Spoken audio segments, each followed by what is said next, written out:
అన్నిటి తీసివేసి సమాధానపరిచి సంతోషించి గొప్ప మేలు చేసే దేవుని వాక్యమే. దావీదంట నీ వాక్యం నన్ను ధైర్యపరిచింది అన్నాడు. ఈ బాధల్లో ఇది నాకు నెమ్మది కలగజేసింది అన్నాడు. కనుక దేవుని వాక్యం వినాలి, శ్రద్ధగా వినాలి. ఆ వాక్యం వినేటప్పుడు మనం మైమర్చిపోవాలి, ఆ వాక్యంలో లీనమైపోవాలి.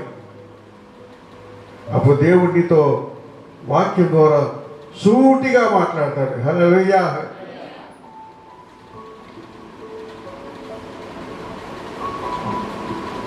మన జీవితాల్లో ఎన్నో లోట్లు ఉన్నాయి, వెలితులు ఉన్నాయి. మన కుటుంబం ఎన్నో కష్టాలు, బాధలు ఉన్నాయి, చెప్పుకొని ఉన్నాయి, చెప్పుకునే ఉన్నాయి. ఎవరికి చెప్పినా నా యోగన్నారు కదా, ఏ దిక్కు చూసినా నాకు దేవుడు కావలేదంట.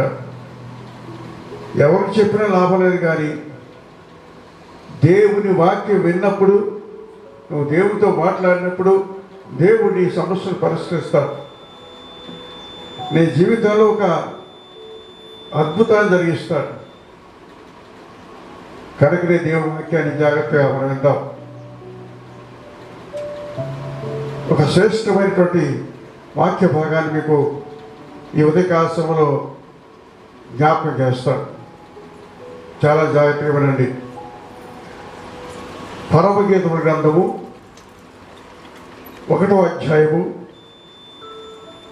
6వ వచనం చదవండి.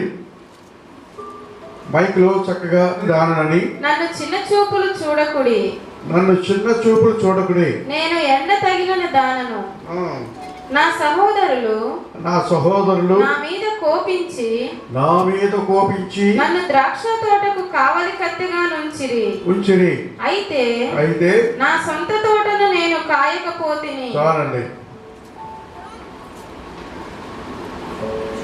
ఈ సందర్భాన్ని చూసినట్లయితే పరమగీతము ఏమండి, పరము నుండి వచ్చిన గీతం. ఇది పరగీతం. దేవుడే ఈ మానవునికి ప్రేమించి వ్రాసినటువంటి ప్రేమ లేకే ఈ పరమగీతం.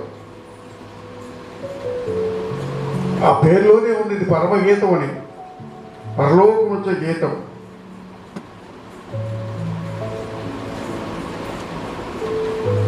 చక్కటి మాటలు ఇక్కడ రాయబడి ఉన్నాయి. ఈ సందర్భంలో ముగ్గురు వ్యక్తులు కనబడతారు. ఒక ఆమె షోలమ్మితి,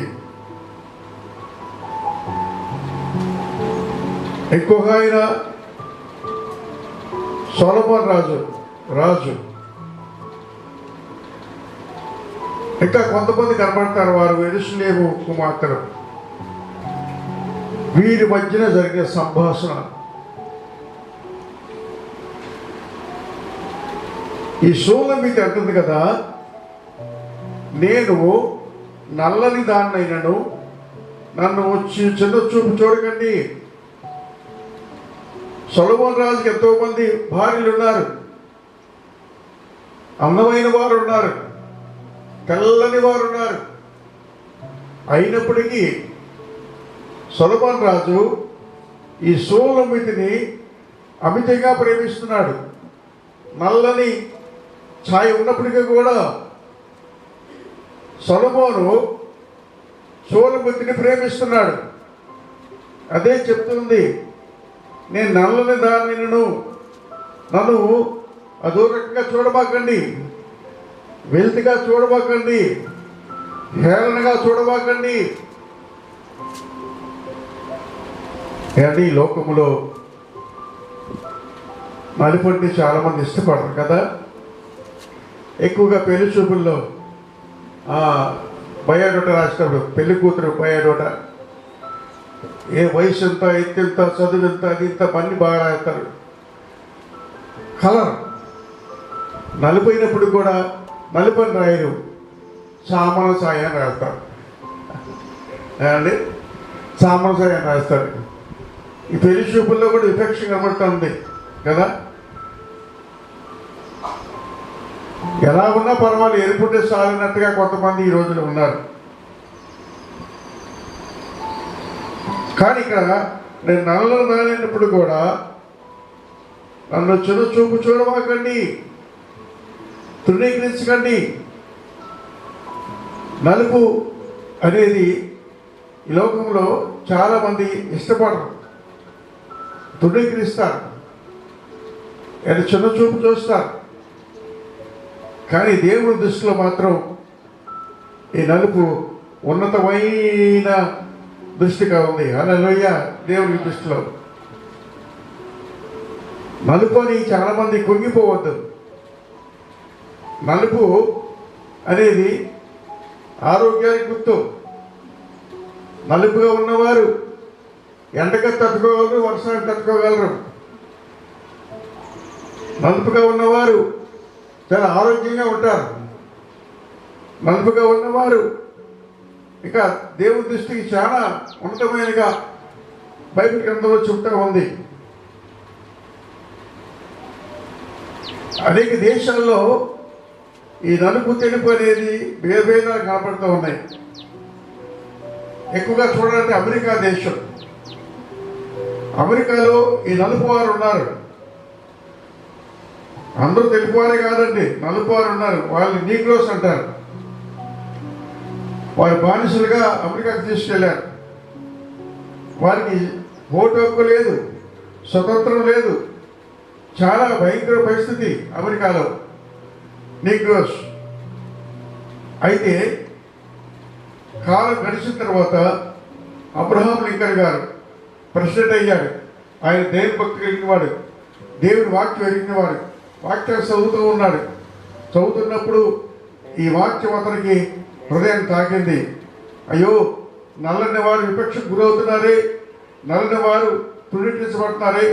వారు మనుషులు సృష్టే కదా, దేవుడు మానవులను అందరినీ చేశాడు కదా అని అబ్రహాం లింకన్ గారు నీగ్రోస్కి అమెరికాలో ఒక సమానమైన హక్కు కల్పించాడు, చట్టం చేశాడు.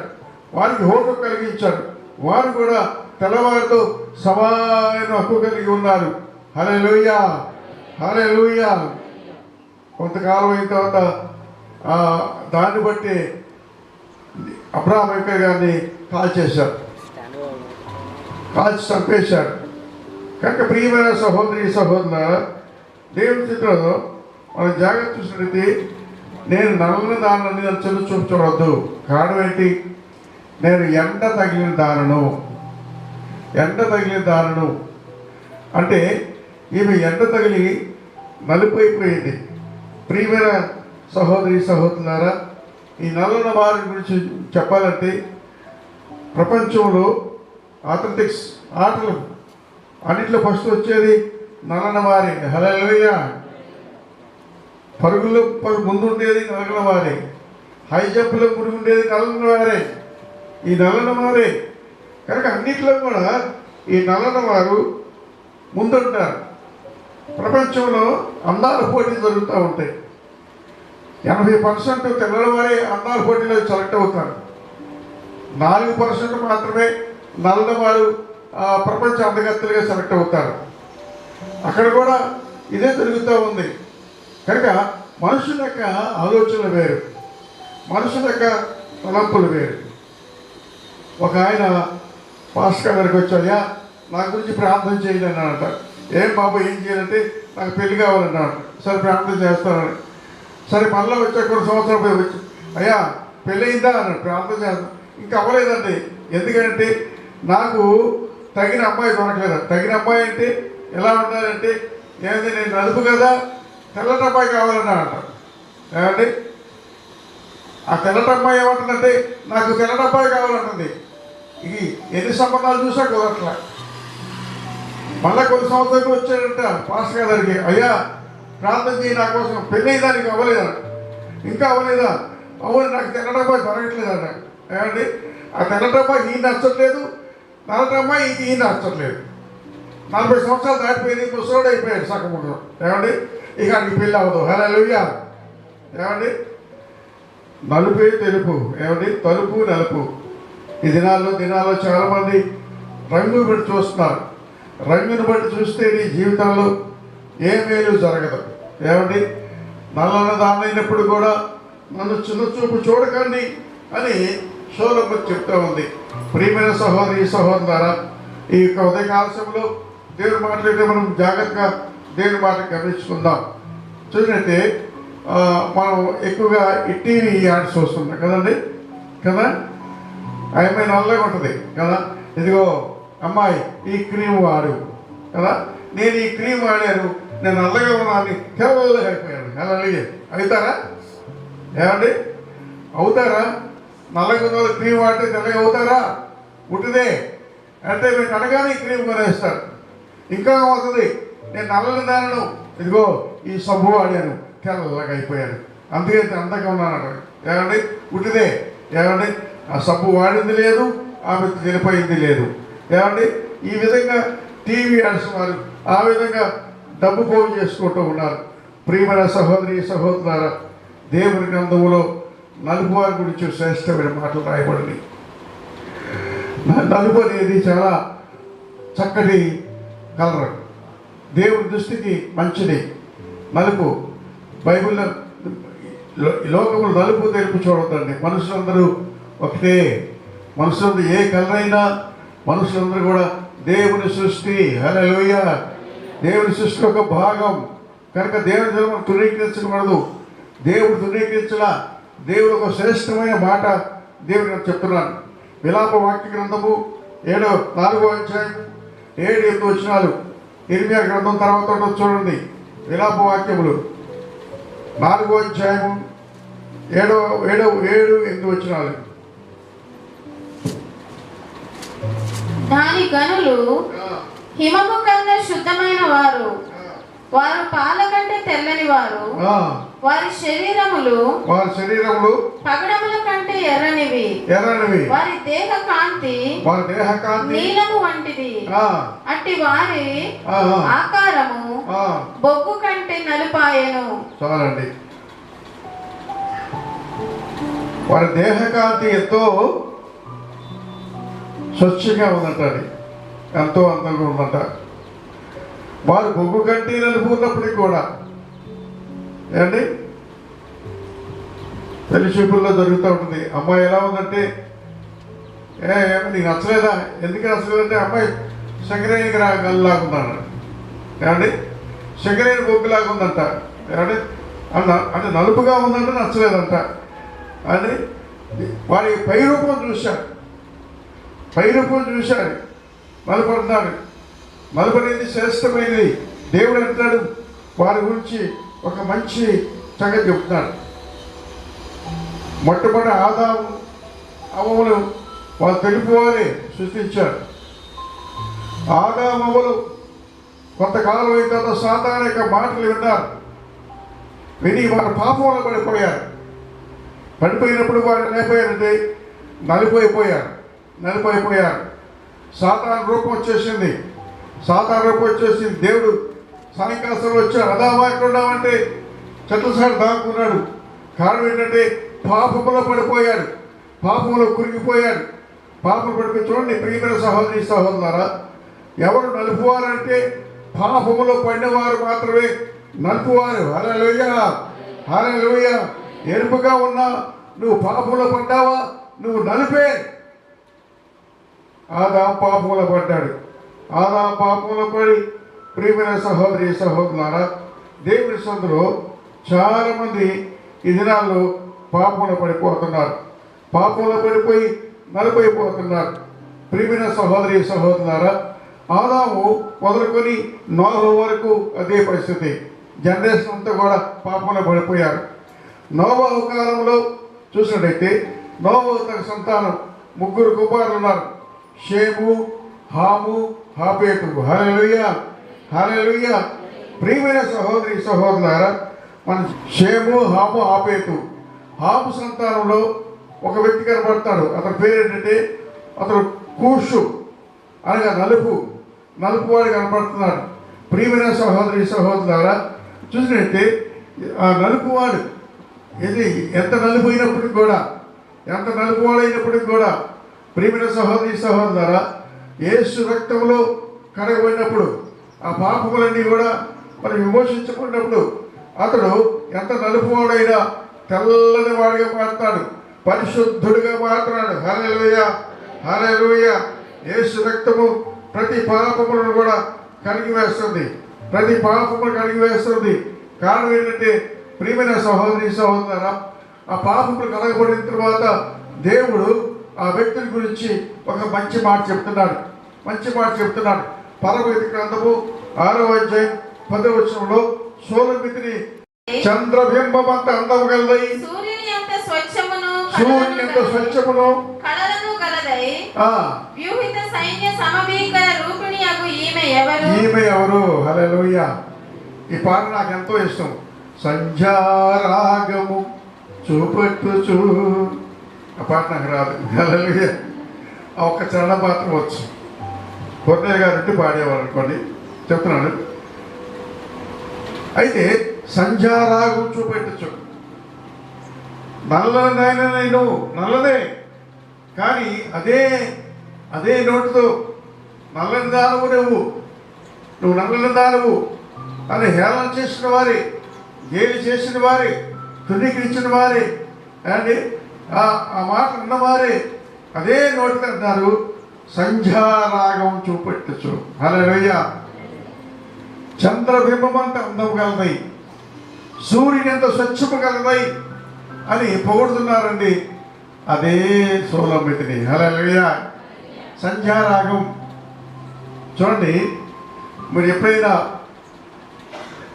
సముద్రం ఒడ్డుకి వెళ్ళి చూసినప్పుడు సాయంత్రం పూట వెళ్ళండి. సాయంత్రం పూట సూర్యుడు అస్తమించే సమయం, దాన్ని సంధ్యారాగం అంటారు. ఒక చంద్రబింబం లాగా ఉంటుంది సూర్యుడు, గుండ్రంగా కనబడతాయి, ఎర్రగా ఉంటుంది, చుట్టూ ఎర్రని వలయాలు కనబడతాయి. అదే సంధ్యారాగం. అంటే అస్తమించే సూర్యుడి పేరే సంధ్యారాగం. హల్లెలూయా, హల్లెలూయా. అంత అందంగా ఈ నల్లని ఆ సోలమితి అంత అందంగా మారింది. కారణం ఏంటి? అంత అందంగా మారడానికి ఏం కారణం? ఏం సబ్బు రాసుకుంది, ఏం క్రీమ్ రాసుకున్నది? సబ్బులే రాసుకోలేదు, క్రీములే రాసుకోలేదు. యేసు రక్తము చేత కడగబడి, శుద్ధీకరించబడి, పరిశుద్ధపరచబడి, పాపాలు ఒప్పుకొని, పాపాలు విడిచిపెట్టి పరిశుద్ధులుగా జీవించిన వారే చంద్రబింబం అంత అందం కలిగిన వారు, సంధ్యారాగం అంత అందం కలిగిన వారు, సూర్యుని అంత స్వచ్ఛము కలిగిన వారు. హల్లెలూయా, హల్లెలూయా, హల్లెలూయా. కడగబడ్డావా? యేసు రక్తంలో కడగబడ్డావా? ఇంకా పాపంలో ఉన్నావా? ఆ పాప పంకిలలో ఉండి, ఆ పాపంలోని పండి పొగిలినట్టుగా ఆ మురికి కుప్పలో పొగిలినట్టు పొగులుతావా? ఎంతకాలం పాపంలో జీవిస్తావు? ఇది నేను పాపాన్ని ఒప్పుకో, పాపాన్ని విడిచిపెట్టు.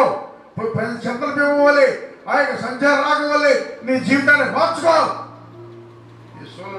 రాగం వల్లే ఎంతో అందంగా ఉందంట, ఎంతో అందంగా ఉంది అండి. ప్రియమైన సహోదరి సహోదరులారా, నిజంగా ఆ సోలపుత్రి పోతాడు, నీ నడక ఎంత అందంగా ఉంది ఏమండి, నీ కళ్ళు ఎంతగా ఉన్నాయి, నీ చూపు ఎంత అందంగా ఉంది, నీ చేతులు ఎంత అందంగా ఉన్నాయి, నీ కాలు ఎంత అని ఆ విధంగా సోల పెట్టిపోతున్నాడు ప్రియుడు. ప్రియమైన సహోదరి సహోదరులారా, చూసినట్టయితే నల్లని దానైనప్పుడు కూడా నన్ను చూపు చూడమాకండి. చూడండి, నల్ల పాపంలో ఉన్నప్పటికి కూడా పాపమును కడగబడితే ఆ వ్యక్తి పరిశుద్ధంగా మారతాడు, పవిత్రంగా మారతాడు. అమెరికా దేశంలో ఒక మీటింగ్ జరుగుతూ ఉంది. ఆ మీటింగ్కి స్పీకర్గా ఒక నీగ్రో వ్యక్తిని పిలువబడ్డాడు. ఆ నీగ్రో ప్రసంగం చేయడానికి నిల్చున్నాడు. అదిగా కొన్ని వేలాది జనం ఉన్నారు దేవుడు మాట్లాడటానికి. నీగ్రో వచ్చి నిల్చున్నాడు అనగానే వారందరూ ఎవరైనా sir, you negro, you black, you black, you black అని ఏం చూపించి హ్యాల్ చేస్తున్నారు ప్రతి ఒక్కరు. ఎవరిని? స్టేజీ మీద నుంచి నల్లని వాడిని బట్టి, నల్లని నీగ్రో పాస్టర్ని, నీగ్రో సేవకుడు ఏమండి బైబిల్ పెట్టుకొని ప్రసంగం చేయడానికి సిద్ధపడినాడు. ఆ వ్యక్తి ఆ మాట అనగానే నీరు కాలిపోయాడు, షేక్ అయిపోయాడు. నువ్వు నలుపు, నువ్వు నలుపు, నువ్వు నీగ్రో, నువ్వు నీగ్రో, నువ్వు నీగ్రో, నువ్వు నీగ్రో అని కేకలేస్తున్నారు అందరూ జనం, తెల్లవారందరూ కూడా. చాలాసేపు అలా జరిగిన తర్వాత ఆ పాస్టర్ గారు కళ్ళం నీళ్ళు పెట్టుకొని ఉదయం వేదనతో ఒక మాట అన్నాడు, నన్ను ఒక మాట చెప్పనివ్వండి సార్, నేనేం ప్రసంగం చేయనన్నాడు. అందరూ ఆగారు. ఒక మాట అన్నాడు, మీరందరూ తెలుపు, మీ హృదయం నలుపు, నేను నలుపు, నా హృదయము తెలుపు. హల్లెలూయా, అదే నా ప్రసంగం అని దిగిపోయాడు. అదే నా ప్రసంగం. మనుషులు పై హృదయాన్ని చూస్తే పై రూపాన్ని చూస్తారు, దేవుడు హృదయాన్ని చూస్తాడు. మాట చెప్పాడు, దిగిపోయాడు. ఆ తెల్లవారంతా ఆ మాటలు కానీ గుడ్డలు పగిలిపోయాయి, కన్నీరు కారుతున్నారు, ఏడుస్తున్నారు. అయ్యో, మేమెంత పాపంలో ఉన్నాం, మా హృదయం ఎంత నలుపుగా ఉంది, మా హృదయం ఎంత భయంకరంగా ఉందని ఏడుస్తూ కన్నీరు కాస్తూ పశ్చాత్తాపడి మార్పు చెందారు. ప్రియమైన సహోదరి సహోదరులారా, నలుపు అనేది ఈ దినాల్లో చాలామంది తృణీకరిస్తున్నారు. కానీ దేవుడు అంటాడు, ఆ నలుపును తృణీకరించట్లేదు. ఆ నలుపు దేవుడికి ఇష్టమైనటువంటి రంగు. హల్లెలూయా, హల్లెలూయా, హల్లెలూయా. నీ హృదయాలు నలుపుగా హృదయాలు తెల్లగా మారాలంటే యేసుక్రీస్తు యొక్క రక్తంలో కరగబడాలి, శుద్ధీకరించబడాలి. కనుక నలుపుగా ఉన్న నీ యొక్క హృదయాన్ని మార్చేది యేసు రక్తం. అది పరిశుద్ధ కలిగి చేస్తాడు. ఆయన పరిశుద్ధుడు. నీ హృదయాన్ని మార్చగల దేవుడైన మా ఆయన పై రూపాన్ని చూడటం మనిషి అయితే పైన చూస్తాడు, కానీ మన దేవుడు హృదయాన్ని చూస్తాడు. నీ హృదయం తెలిపైతే చాలు, పై రూపం ఎలా ఉన్నా సరే పర్వాలేదు. హల్లెలూయా, దేవునికి ఇష్టమే. హల్లెలూయా, హల్లెలూయా. ప్రియమైన సహోదరి సహోదరులారా, ఇక దేశంలో చూడైతే మన జీవితాల్లో మనం చూసిన దేవుడి సందులో ఈ కూషు దేశస్తులు, ఈ నలుపు వారి గురించి బైబిల్ గ్రంథంలో చాలా సంగతులు రాయబడ్డాయి. చాలా శ్రేష్టమైన సంగతులు. హల్లెలూయా, ఆశ్చర్యమైన సంగతులు. కూషు దేశము అనగా అర్థం ఏంటంటే ఆఫ్రికా దేశం. ఆఫ్రికా కదండి. వాళ్ళందరూ కూడా చూస్తే నల్లగా ఉంటారు. ఏమండి, బొగ్గు కట్టి నలుపు కనబడతారు. పళ్ళు తప్పితే ఏమీ తెలుపు కనపడవు. అయినప్పటికీ కూడా దేవుడు ఆ దేశాన్ని ప్రేమించాడు. హల్లెలూయా. యేసు ప్రభు వారు కూడా పాపుల్ని ప్రేమించాడు, పాపాన్ని ద్వేషించాడు. హల్లెలూయా. జాగ్రత్తగా వినండి. పాపుల్ని ప్రేమించాడు, పాపాన్ని ద్వేషించాడు, పాపుల్ని రక్షించాడు, పాపుల్ని పరిశుద్ధపరిచాడు. ఆఫ్రికా వాళ్ళందరూ కూడా నలుపుగా ఉంటారు. ఆ నలుపుగా ఉంటారు. ప్రియమైన సహోదరి సహోదరులారా, ఈ ఆఫ్రికా దేశాల గురించి కొన్ని మాటలు మీకు చెప్తాను. ఏదైనా తోటలో ఒక నది ప్రవహించింది. ఏమండి, ఒక నది ప్రవహించింది. ఆ నదికి 4 పాయలు. ఆ 4 పాయల్లో ఒక పాయ ఆఫ్రికా దేశం చుట్టూ ప్రవహిస్తుంది. హల్లెలూయా. చూడండి, దేవుని యొక్క మాట జ్ఞాపకం చేద్దాం. ఆదికాండ గ్రంథము 2వ అధ్యాయం 13వ చదవండి. మరియు ఆ తోటను తడుపుటకు ఏదెనులో నుండి ఒక నది బయలుదేరి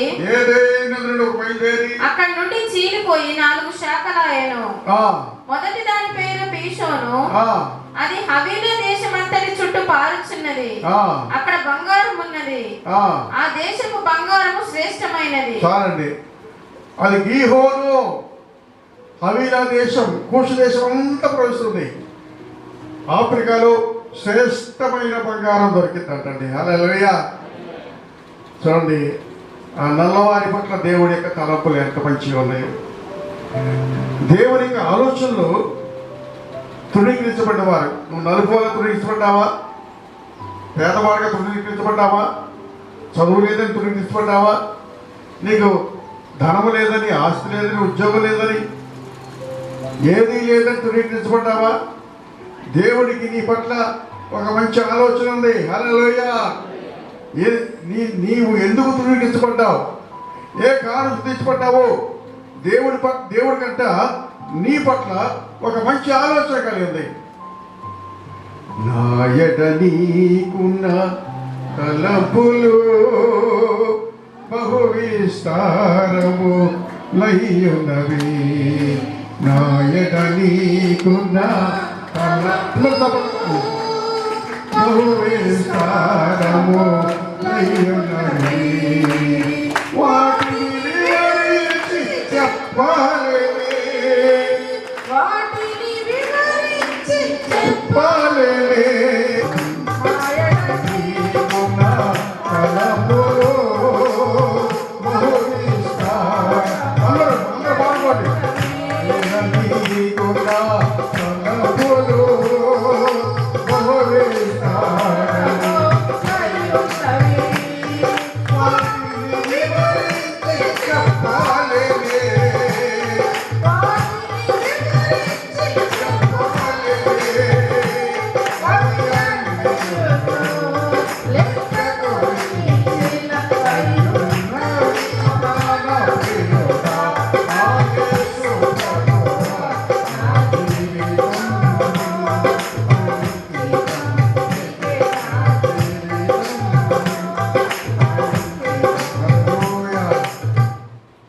దేవుని కంట మన ఎడల విస్తారమైన తలపులు ఉన్నాయి.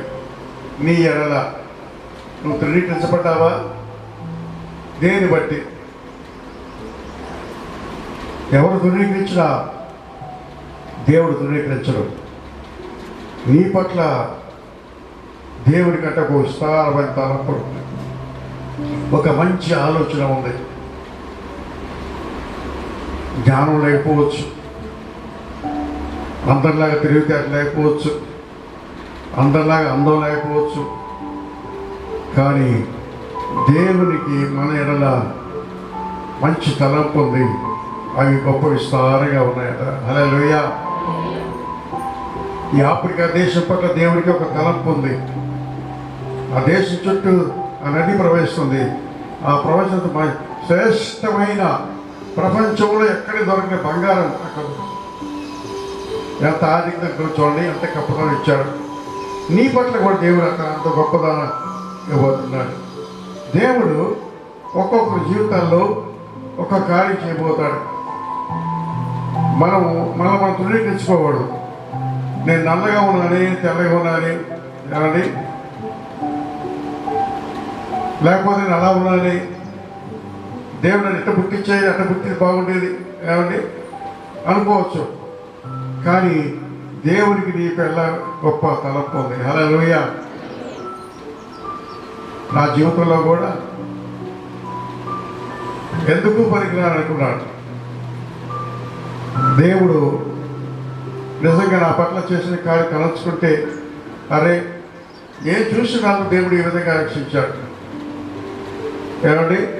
ఏ విషయం చూసినా ఏమీ లేదు చెప్పాలంటే, కానీ దేవుడు నా పట్ల ఒక తలంపు ఏమండి, నన్ను రక్షించుకొని స్వస్థపరిచి బతికించి దేవుడు నన్ను ఒక ఉన్నతమైన స్థానంలో ఇచ్చాడంటే నిజంగా దేవుడికి నా పట్ల ఎంత గొప్ప తలంపు ఉందో, ఎంత ఆలోచన ఉందో.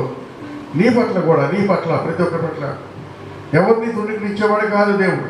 మనుషుల్ని ధృవీకరించవచ్చు, మనసుని అసహించుకోవచ్చు, మనసుని విడిచిపెట్టవచ్చు, కానీ దేవుడు విడిచిపెట్టడు. నీ జీవితంలో ఒక గొప్ప కార్యం చేయబోతున్నాడు. హల్లెలూయా, హల్లెలూయా. ఇది ప్రవచనం. ఈ నూతన సంవత్సరంలో దేవుడు నీతో మాట్లాడుతున్నాడు. దేవుడు నీ పట్ల ఒక నూతనమైన కార్యం చేస్తూ నేను ఒక నూతన క్రియ చేయబోతున్నాను. హల్లెలూయా. ఆ మాటని హృదయంలో పెట్టుకొని దేవుడి సొంతలో ధైర్యపడు. ధైర్యం తెచ్చుకోవాలి, మనం ధైర్యం తెచ్చుకోవాలి. దేవుడితో మనసు చేత ధృవీకరించబడినప్పుడు కూడా దేవుడితో ధృవీకరించేవాడు కాదు. హల్లెలూయా. ఓసారి మోషే కూషు దేశపు స్త్రీని వివాహం చేసుకున్నాడు. అంటే నల్లగా ఉంటుంది ఏమండి. మోషే యూదులు ఎలా ఉంటారంటే బంగారు ఛాయ ఎలా ఉంటుందో అలా ఉంటారు. నీరు అంత అందంగా ఉంటారు, ఎత్తుగా ఉంటారు, చక్కగా ఉంటారు, బంగారు ఛాయ ఉన్నట్టుగా ఉంటారు ఈ లోక సంబంధంగా. ఈ అందమైనటువంటి మోషే పుట్టినప్పుడే అందంగా ఉన్నాడు కదండి, సుందరుడు కదా. ఆ రాణి చూసి రాజకుమార్ చూసింది, మోషే చూసి సుందరుడు చూసి పెంచుకుంది కదా, పెంచుకు పెద్ద చేసింది మోషేని కదా. నా యేసు ప్రభు ఇంకా అందమైన వాడు. హల్లెలూయా. ఎంతో సుందరుడమ్మ తాను, నేనెంతో మురిసిపోయాను, ఎంతో సుందరుడమ్మ తాను. హల్లెలూయా. మోషే సుందరమైన వాడు, అందమైన వాడు. వెళ్ళి కూషు దేశపు స్త్రీ, ఒక నీగ్రో స్త్రీని 40 అమ్మాయిని చేసుకున్నాడు. మోషే అక్క ఏం పేరండి? హల్లెలూయా. అన్నగారి పేరేంటి? అహరోను. హల్లెలూయా. మోషే అక్క అహరోను. ఏమయ్యా నీకు ఎక్కడ దొరకలేదా? ఎక్కడ దొరకలేదా? స్త్రీలు అమ్మాయి దొరకలేదు నీకు? వెళ్ళి పోయి ఆ నల్లట అమ్మాయిని కూసు దేశం అమ్మాయిని చేసుకున్నావు అని తునీకరించారు, హేళన చేశారు, గేలి చేశారు, ఎగతాళి చేశారు, తాటాకులు కట్టారు. హల్లెలూయా. మనలు కూడా కొంతమంది ఏం చేస్తారంటే తాటాకులు కడుతుంటారు కదా. ఎవరైనా బలహీనలు కనబడ్డారా, ఎవరైనా కొద్దిగా ఇబ్బందులు ఉన్నారో వారికి తాటాకులు కడతారు. ఇవన్నీ చేశారు. అయితే దేవుడు చూశాడు, పరమంలో దేవుడు చూశాడు. మోషే తృణీకరించబడ్డాడు, కూషు దేశం స్త్రీ చేసుకున్నాడు కదా, తృణీకరించబడ్డాడు. ఆ ముగ్గురిని రమ్మన్నాడు, ప్రత్యక్షుడు అన్నాడు, రండి ముగ్గురిని అన్నాడు. ముగ్గురు వచ్చారు. మోషేతో అలాగే అహరోనుతో మిరియాముతో మాట్లాడుతున్నాడు. నా సేవకుడైన మోషే, సంఖ్యాకాండం 12వ అధ్యాయం 1వ వచనం నుంచి చదవండి. 5వ వచనంలో మోషే గురించి సాక్షి చెప్తున్నాడు. 1వ వచనం, సంఖ్యాకాండం 12వ అధ్యాయం 1వ వచనం. మోషే కూషు దేశపు స్త్రీని పెళ్లి చేసుకుని ఉండను గనుక అతడు పెళ్లి చేసుకున్న ఆ స్త్రీని బట్టి మిరియాము అహరోనులు అతనికి విరోధంగా మాట్లాడి వారు మోషే చేత మాత్రమే యెహోవా పలికించిన ఆయన మా చేతనే పలికింపలేదా అని చెప్పుకొనగా యెహోవా ఆ మాట వినెను. మోషే భూమి మీద ఉన్న వారందరిలో మిక్కిలి సాత్వికుడు. మోషే భూమి మీద ఉన్న అందరికంటే మిక్కులు సాత్వికుడు. దేవుడు అంటాడు, అటువంటి మోషే, నా సేవకుడైన మోషే గురించి మీరు మాట్లాడటానికి మీకు ఎన్ని గుండెలు. హల్లెలూయా. ఎంత ధైర్యము! నా సేవకుడు గురించి మీరు మాట్లాడటానికి మీకు ఎంత ధైర్యము! మీకు ఆ ధైర్యం ఎలా వచ్చింది? నా సేవకుడు సాత్వికుడు, సేవకుడు గురించి నువ్వు మాట్లాడటానికి నువ్వు ధైర్యం చేసావంటే అది నీకు శాపానికే గుర్తుగా ఉంది. దేవుడు మాట్లాడుతున్నాడు. దేవుడు తన సేవకుడి పట్ల ఎంతగా ఉన్నతంగా మాట్లాడటం గమనించండి. సేవకుడు పక్షంగా ఉండి మాట్లాడుతున్నాడు, మోషే పక్షంగా మాట్లాడుతున్నాడు. నా మోషే కూషు దేశ స్త్రీ ఆయనకి ఇష్టమైంది కనుక ఆమె చేసుకున్నాడు. మీరెందుకు హేళన చేయాలి, మీరెందుకు మోషేను మరి గేలి చేయాలి అని దేవుడే మోషే పక్షం మాట్లాడుతున్నాడు. సేవకుడి పక్షంగా దేవుడు మాట్లాడతాడు. ఈరోజులో సేవకుడిని చాలామంది తృణీకరిస్తుంటారు, గేలి చేస్తారు, రకరకాల మాట్లాడుకుంటాడు. ఆ సేవకుడు ఇట్లా ఉన్నాడు, ఆ సేవకుడు నల్లగా ఉన్నాడు, ఆ సేవకుడు మెల్లకన్ను ఉంది, ఆ సేవకుడు అట్లా ఉన్నాడు, ఈ సేవకుడు ఇట్లా ఉన్నాడు అని కొంతమంది అనుకుంటూ ఉంటారు. సేవకుడి గురించి మాట్లాడటానికి హక్కు ఎవరికీ లేదు. హల్లెలూయా. మాట్లాడినట్టయితే మిరియాము అహరోనుకి ఏ విధంగా జరిగింది. వారిద్దరిని ప్రత్యక్షుడు రమ్మన్న తర్వాత దేవుడు వారిని గద్దించాడు. గద్దించడమే కాదు కానీ మిరియాముకి నొసటున కుష్టు పట్టింది, కుష్ఠరోగం వచ్చింది. ఇక వారు ఏడవడం మొదలుపెట్టారు, కన్నీరు కాస్తున్నారు. అప్పుడు దేవుడు అన్నాడు, మోషే ప్రార్థన చేస్తాడు. ఇక మోషే ప్రార్థన చేశాడు, 7 దినాలు బాలులోని బయటికి రా, అప్పుడు నీకు స్వస్థత అన్నాడు. అప్పుడు ఆ కుష్ఠరోగం పోయింది మిరియాముకి. మిరియాము ప్రవక్తే. హల్లెలూయా. నేను ప్రవక్తను కదా, నాకు ప్రవచన వరం ఉంది, అందుకని సేవకుడిని మాట్లాడు. ప్రవచన వరం ఉన్నా, ఏ వరం ఉన్నా సేవకుడిని మించి నువ్వు దాటి వెళ్ళకూడదు. హల్లెలూయా. దేవుడు ఏర్పరచుకున్న సేవకుడే. సేవకుడి పక్షంగా దేవుడు వ్యాఖ్యమాడతాడు, సేవకుడి పక్షంగా దేవుడు ఉంటాడు. ఆ దేవక్షవాడు సేవకుడు గుడ్డివాడవచ్చు, కుంటివాడవచ్చు, పనికి మానవచ్చు, తెలివైన వాడవచ్చు, నీకంటే బాగా చెప్పలేని వాడు అవ్వచ్చు. అయినప్పటికీ కూడా దేవుడు ఏర్పరచుకున్న సేవకుడు. హల్లెలూయా. సేవకుని గురించి మాట్లాడింది మిరియాము. అహరోను కుష్ఠరోగం వచ్చేసింది. వారు దేవుడు భయపడ్డారు, గడగడలాడిపోయారు. మళ్ళా మోషే ప్రార్థన చేశాడు. కారణం ఏంటంటే కూషు దేశపు శ్రేణి బట్టి నేను నల్లను దానినప్పుడు కూడా నన్ను చిన్నచూపు చూడకనని సోదరుని తిమ్మంటుంది. హల్లెలూయా. ఇంకొక మంచి మాట మీకు జ్ఞాపకం చేస్తాను, తెలిసే ఉంటుంది. బారక్ ఒబామా అమెరికా దేశాన్ని 2 సార్లు పరిపాలించాడు. అతను కూషు దేశస్తుడే, నల్ల జాతీయుడే. అయినప్పుడు దేవుడు అమెరికాకు ప్రెసిడెంట్ చేశాడు. కారణం ఏంటంటే కూషు దేశస్తులు దేవుడు ఆస్వాదించాడు, వారు ఉన్నతంగా ఆస్వాదించాడు. హల్లెలూయా. హల్లెలూయా. మీకు ఇంకొక ఆసక్తికరమైన సంగతి చెప్తాను, జాగ్రత్తగా వినండి. ఇర్మియా కాలంలో ఇర్మియా దేవుడు ప్రవచనం చెప్తున్నాడు. రాజు గురించి ప్రవచనం చెప్పాడు, ఇష్టం లేదు, అది ఆ ప్రవచనం ఇష్టం లేదు. మనకి ఇష్టమైన ప్రవచనం అయితే ఆహా దేవుడు అదే మాట్లాడాలండి, దేవుడు ఎంత గొప్ప దేవుడు, ఆహా ఓహో అంటావు కదా. అదే నీకు ఇష్టం లేని ప్రవచనం వచ్చింది అనుకోండి, ఏంటి ఆ ప్రవచనం అని తృణీకరించి ఇష్టానుసారం మాట్లాడతారు కొంతమంది. కానీ ఇర్మియా ఉన్నతుడిగా ప్రవచించేవాడు ఇర్మియా. దాన్ని బట్టి ఇర్మియాను కొట్టి తీసుకెళ్ళి గోధుల పడేశారు.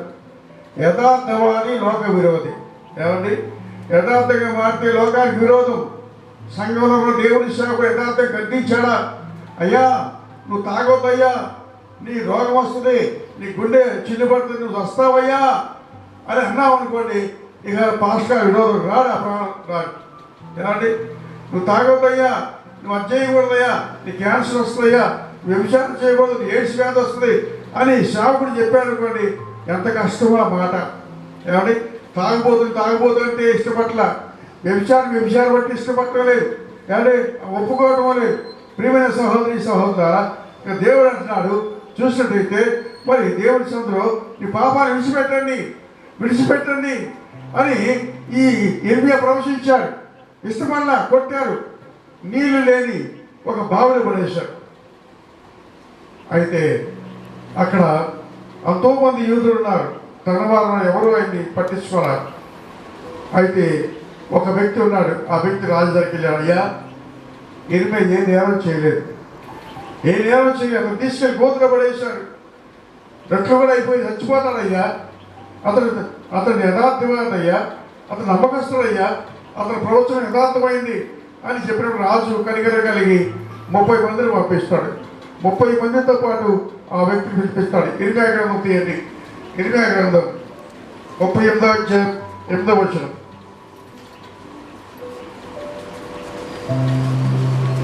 ఇర్మియా గ్రంథం 38 బెన్యామీను ద్వారంలో కూర్చొని ఉండగా రాజు ఇంటిలోని కూషీయుడగు ఎబెద్మెలెకును షండుడు. ఏ పేరమైన? ఎబెద్మెలెకును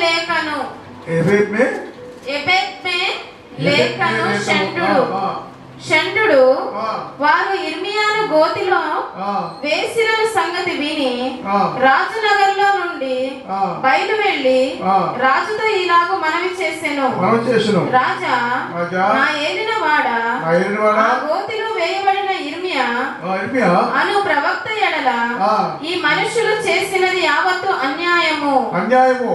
అతడున్న చోటను అతడు ఆకలి చేత చచ్చును, పట్టణములోనైనను ఇంకను రొట్టె చెయ్యవు.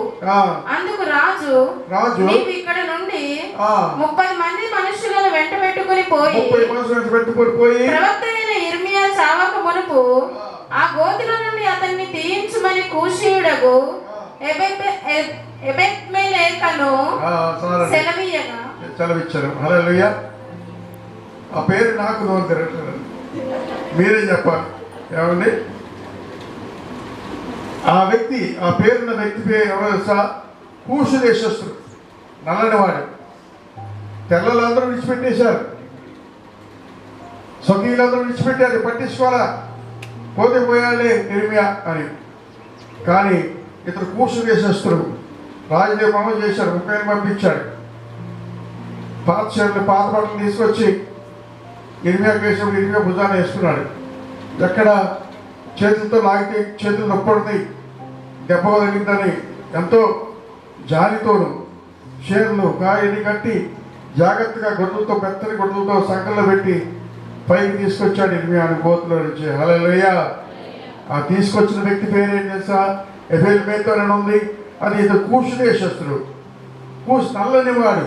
ఆ నల్లనివాడే ఇర్మియాను రక్షించాడు, నల్లనివాడే ఇర్మియా ప్రాణాన్ని కాపాడాడు. హల్లెలూయా, హల్లెలూయా. ఎంత గొప్ప సంగతి అండి. నల్లనివాడు ఎంత మంచి అంటే శరీరం నలుపైన హృదయం తెలుపు. హల్లెలూయా. మంచి మనసు ఇచ్చాడు దేవుడు నల్లనివాడికి. ఇంకొక మంచి మాట చెప్తాను. యేసు ప్రభు ఈ లోకంలోకి వచ్చి సువార్తను ప్రకటించి అనేకులు స్వస్థపరిచి 2 చేపల 5 రొట్టెలు తినిపించి శిష్యుల్ని ఏర్పరచుకొని ఆయన సువార్త ప్రకటిస్తూ వచ్చాడు. ఇది శాస్త్రుల పరిశీలనకి మింగుడు పడల. ఆయన ఏ విధంగా చంపాలని అతని శిష్యుల్లో ఒకటి యోధాను 30 వెండినాలు ఇచ్చి ఆ యొక్క గెత్సేమనే తోటలో యేసు ప్రభుని బంధించి అన్యాయపు తీర్పు ఇచ్చారు. తీర్పు ఇచ్చి యేసు ప్రభును సిలువ వేయడానికి చెప్పారు. యేసు ప్రభు వారు యెరూషలేము వీధుల్లో సిలువ మోసుకొని వెళ్తూ ఉన్నారు. జాగ్రత్తగా గమనించండి. యేసు ప్రభు సిలువ మోసుకుంటూ వెళ్తున్నారు. మోయలేని భారం, చాలా బాధతో, ఎండ, భయంకర ఎండ. ఈ కింద చూడంటే ఆ భయంకరమైన రాళ్ళు, ముళ్ళు గుచ్చుకుంటూ ఉన్నాయి. రక్తశక్తి అయిపోయింది, కొరలతో కొడుతూ ఉన్నారు, మోయలేకపోతున్నాడు. ఎక్కడి నుంచో ఒక వ్యక్తి వచ్చాడు. అతని పేరంటే కురీయుడైన సీమోను. చదవండి మార్కు సువార్త 15వ అధ్యాయం 21వ వచనం. పాలుగారు దేహం పైన పన్నెండో పాలుగారు దేహం పైన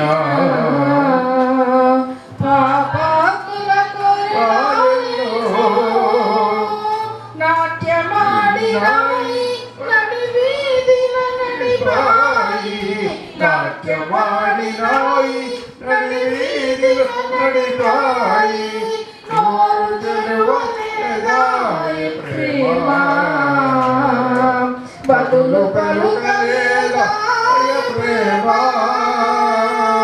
నోరు తెరువలేదా ప్రేమ, బదులు పలుకలేదా ప్రేమ. అందరూ ఇది ఎవరి కోసమో, ఈ జగతి కోసమే, ఈ జనుల కోసమే సిలువలో సాగింది యాత్ర,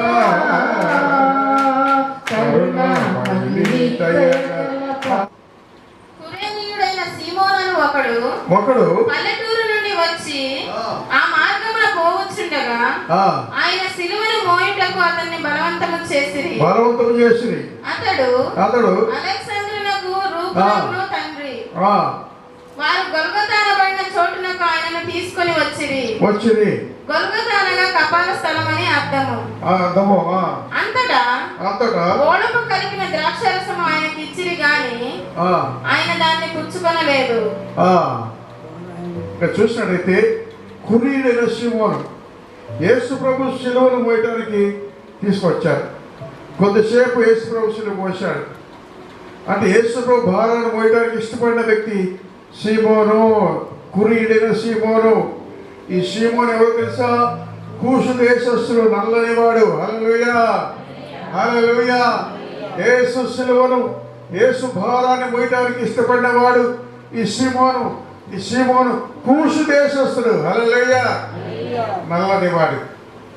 ప్రియమైన సహోదరి సహోదరులారా, దేవుడి గ్రంథంలో ఈ నల్లని వారిని దేవుడు పరిశుద్ధపరిచి యెషయా గ్రంథంలో 600 తైలంతో అభిషేకిస్తా అన్నాడు. చెప్పంటే దేవుని యొక్క మాటల చేత పవిత్రపరుస్తున్నాడు. ఎన్నో మాటలు యెషయా గ్రంథంలో మన మనుషుని పరిశుద్ధపరిచే కార్యక్రమం ఉన్నాయి. అందుకొరకే